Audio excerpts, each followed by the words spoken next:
بسم الله الرحمن الرحیم. حضور همه مهمانانی که در جنازه شرکت کرده‌اند ابراز قدردانی میکنم. این جناب ابوذر فرزند قهرمان قماندان مولوی عزیز الرحمن شهید، قماندان توله 3 کندک 6 لوای 4 توله خدسه تندار، روز جمعه که بعد از بسیار مبارزه علیه دشمن وارد میدان چپن شده که توسط دشمنان افغانستان به شهادت رسید. نباید این جانا متاسف باشم. اول پدر قهرمانم شهید شد، خودم زنده هستم. انتقام پدر قهرمانی خود را میگیرم از حکومت وحدت ملی.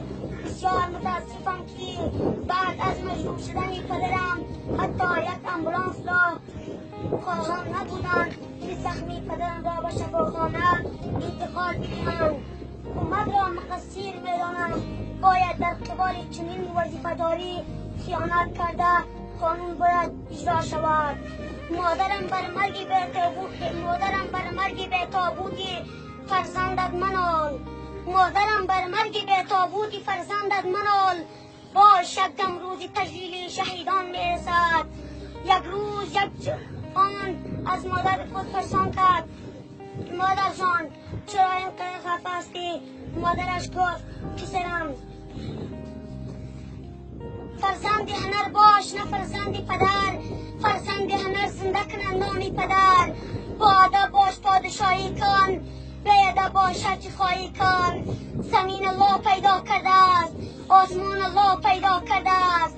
ای مردم از الله بترسین، نماز بخونین، زکات بتین، روزه بگیرین. حضرت محمد مصطفی صلی الله علیه و سلم میفرماید بنی الاسلام علی 5 بنا اسلام بر 5 نواز.